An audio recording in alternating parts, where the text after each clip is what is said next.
العالمين والصلاة والسلام على أشرف الأنبياء والمرسلين سيدنا ونبينا وحبيبنا وقدوتنا ومولانا محمد صلى الله عليه وسلم.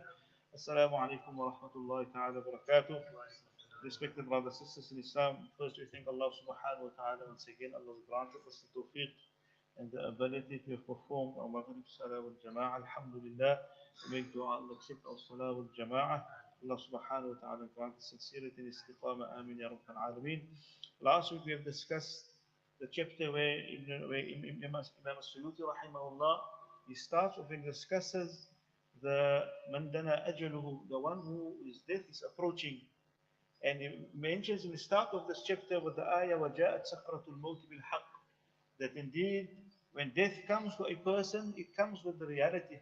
And the part of the reality of death, that it's a difficult process when a person moves from this dunya to the akhirah, to the next life, which is the qabr. And we have mentioned how Rasulullah sallallahu alaihi wasallam, who was the greatest of the Anbiya of Allah, the most beloved of Allah, even he went through some difficulty when Allah took his ruh. And it said Aisha radiallahu anha, she narrates why, because Rasulullah passed away in her lap. And this was something she would always be proud over, that Rasulullah sallallahu alaihi wasallam spent his last moment in her house. He's buried in her house, also passed away in her lap. And she can remember that how Rasulullah, there was a small utensil with water, and every time he used to dip his fingers into this water and he would rub it over his face. And he would say that inna lil mawti la sakarat, that indeed for there's difficulty when it comes to death. The pains of death is a reality. And this evening chapter, Imam As-Suyuti rahimahullah, he starts off by discussing كيف تخرج الروح المؤمن وروح الكافر. How does Allah take the ruh of the believers and the ruh of the kuffar? And you know, many ahadith of Rasul sallallahu alayhi wasallam, and the most famous narration is where Rasulullah sallallahu alayhi wasallam describes it when a person, now it is this moment of death is approaching. And if it was a good person, if it was a Muslim, was a righteous believer who is strong in the obedience of Allah subhanahu wa ta'ala, he worked hard in obeying fulfilling the commands of Allah subhanahu wa ta'ala, تَتَنَزَّلُ عَلَيْهِمُ الْمَلَائِكَةِ, hundreds of malaika will descend upon him. In the room where he is laying, hundreds of malaika as far as the eye could see. And they will come with kafan from Jannah, and they will come with the perfumes of Jannah, and they will be wearing this white clothing. And Malakul Maut will stand by the head of this person and he will instruct him, Ya ayyatuha nafs al-mutma'inna, O soul who is at peace, O soul who is content with Allah, leave this body that you are in and return to Allah subhanahu wa ta'ala, to the pleasure of Allah subhanahu wa ta'ala. And when the person, before the malak says anything, or before the malaika give him, the malaika also give him the glad tidings of Jannah. In the Quran, this ayah comes to Allah, the malaika will give him glad tidings of Jannah, and according to the narration, they will even show him his Jannah before he leaves this dunya. Imagine seeing your Jannah before you leave this dunya. And they will say to the person leaving this dunya that فَلَا خَوْفٌ عَلَيْهِمْ وَلَا هُمْ يَحْزَنُونَ. There's no difficulty, there's no grief, there's no sadness and fear for you. And this is how Allah will take the ruh of a person. And one narration mentioned the ruh will come slowly and easily out of the body of the person. And then the others on the other side of the scale, those who disobeyed Allah subhanahu wa ta'ala, those who disbelieved in Allah subhanahu wa ta'ala, they will, the narration mentioned how they will be addressed, Ya ayyatuha nafs al-khabith, that filthy soul and filthy being. And their ruhs will be torn apart out of their bodies. It will be a painful, one narration mentioned like taking a wet piece of cloth and putting it through a thorny tree. This is how difficult the ruh will come out. It will be very painful. So this is clear from the hadith and the ayat of the Quran, that when a believer passes away, a believer leaves this dunya, it is much easier than that of the kafir or the disobedient slave. But as we have mentioned last week, everyone will experience some difficulty at the time of death. except those who Allah decreed that they should experience no pain and no difficulty. And in accordance with the hadith of Rasulullah sallallahu alaihi wasallam, it is mentioned that an Wahab ibn al-Ward يقول, he says that Allah subhanahu wa ta'ala says that indeed that Allah subhanahu wa ta'ala says that Allah intends to take a ruh, a person from this dunya, that Allah subhanahu wa ta'ala wants to show mercy for him before Allah takes him away.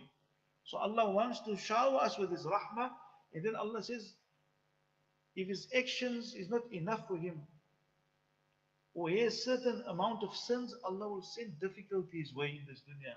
Allah will send sickness, Allah will send trials and tribulations in terms of his family and his children.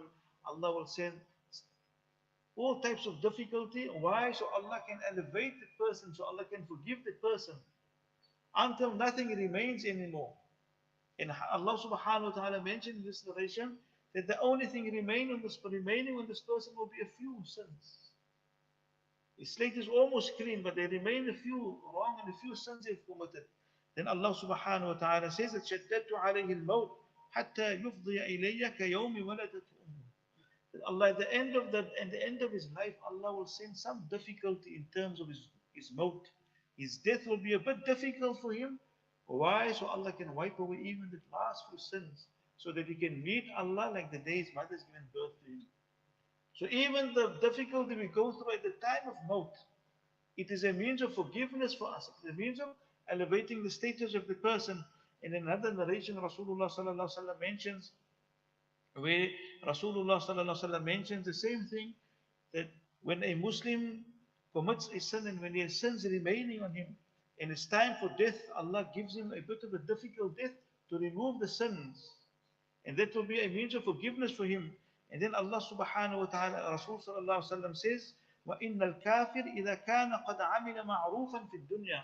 That when a disbeliever, he does or he done any good action in his dunya, هَوِّنَ عَلَيْهِ الْمَوْتِ. Allah makes his death easy. Allah makes his death easy. لِيَسْتَكْمِلَ ثَوَابَ مَعْرُوفِهِ فِي الدُّنْيا ثُمَّ يَسِيرُ إِلَى النَّارِ. And then Allah makes his death easy as a reward for the good he did in this dunya. And after Allah makes his death easy, after that stage he will be moved on. After dying, that person will be taken to the fire of Jahannam. Imagine, Allah gives him also his reward for the good that he has done in this dunya by giving him an easier death. For the reward, as a reward for the good that he has done, and then after that he will go to the fire of Jahannam. And then also, as we've mentioned, some of the signs, and the sign we've mentioned many times, is when Rasul sallallahu alaihi wasallam says, "Al-mu'minu yamutu bi'araq al-jabin." That when a believer passes away, he passes away with some form of sweat on his forehead. When a believer passes away, there will remain drops of sweat on his forehead, on his face. And that is a sign of a good death. According to the hadith of Rasulullah sallallahu alaihi wasallam, in the hadith mentions, why will there be sweat on the forehead of the person? Because of Allah subhanahu wa ta'ala wiping away the sins. So he might have went through the difficulty of Allah moving and removing the sins. And some ulama mentioned, it is istihya'an min Allah, out of modesty of Allah, when he sees the reward Allah has kept and the promise Allah has made to the person. Out of modesty, his forehead becomes moist, or his face becomes a little bit moist with sweat. And this is, according to hadith, a good sign of a person leaving this dunya. And then one narration also, narrated أخرج الترمذي في نوادر الأصول عن سلمان الفارسي رضي الله عنه. He says, سمعت رسول صلى الله عليه وسلم يقول ارقبوا الميت عند موته ثلاثا. That observe three things when a person leaves his dunya, which will be a sign of goodness for him. In rashahat jaminuhu, meaning if his forehead sweats a little bit, as I've mentioned, وَضَرَفَتْ عَيْنَا, or you find some tears, little bit of tears in his eyes, that's also a good sign. وَانْتَشَرَ مِنْ خَرَاهِ, when a person nostrils, you find, says the hadith mentioned, when the nostrils is a bit expanded. That says Rasul sallallahu alaihi wasallam, فَهِيَ رَحْمَةٌ مِّنَ اللَّهِ قَدْ نَزَلَتْ بِهِ. It is a sign of Allah's rahmah descending on that deceased, on that person. وَإِنْ غَضَّ says Rasul sallallahu alaihi wasallam. On the other hand, another three things if you observe, if the deceased person he screams in a manner like how a choking camel screams. A camel that is choked, if he makes such a sound at the time of death, says Rasul sallallahu alaihi wasallam, or he becomes, the color of his face changes, he becomes completely colorless. Says Rasul sallallahu alaihi wasallam, وَأَزْبَدَ شِدْقَاء, or the person in the corners of his mouth becomes foam. Says Rasul sallallahu alaihi wasallam, فَهُوَ عَذَابٌ مِّنَ اللَّهِ قَدْ نَزَلَ. That is a sign of the adhab of Allah that descended on the person, according to this narration of Rasulullah sallallahu alaihi wasallam. So we ask Allah to make us of those, my beloved brothers and sisters in Islam, for Allah subhanahu wa ta'ala will grant us an easy death. And if we experience any difficulty when Allah takes our ruh, let it be because Allah wants to wipe away our sins. And also, as I mentioned many times, when a person doesn't, when we don't see these signs, for example, we don't see the sweat, or you don't find a person dying in sujood, or you don't find a person outwardly maybe showing signs of a very good ending, it doesn't mean that the person has a bad ending. Ulama mentioned Rasulullah sallallahu alaihi wasallam died in his bed. Khalid bin Walid was the warrior of Allah, the safe min suyufillah, the swords of Allah. He also died in his bed. The greatest of people, the ultimate sign of goodness when a person leaves this dunya with iman. That is the ultimate sign, and that is the hope that we leave this dunya with iman. All the other signs, we ask Allah to easily, Ya Allah, grant us to leave this dunya even in a more beautiful manner. That is to die. And our last action is, for example, the worship of Allah, or, or buried in Jannatul Baqi, a certain narration mentioned, or passed away in front of the Kaaba while in tawaf or while in dua. That is the extra bonus for the person. And so we ask Allah subhanahu wa ta'ala to grant all of us a beautiful ending. Allah subhanahu wa ta'ala make us of those who, that when we experience or when we see a person leaving or is in his last moments of his life, then we must make dua for him for forgiveness. And we make dua and we read that the person, make the tahleel, read La ilaha illallah. So that the person, with the hope that he will also leave this dunya with the kalima La ilaha illallah. So we ask Allah subhanahu wa ta'ala to bless the fiqh understanding. Wa akhir da'wan alhamdulillah.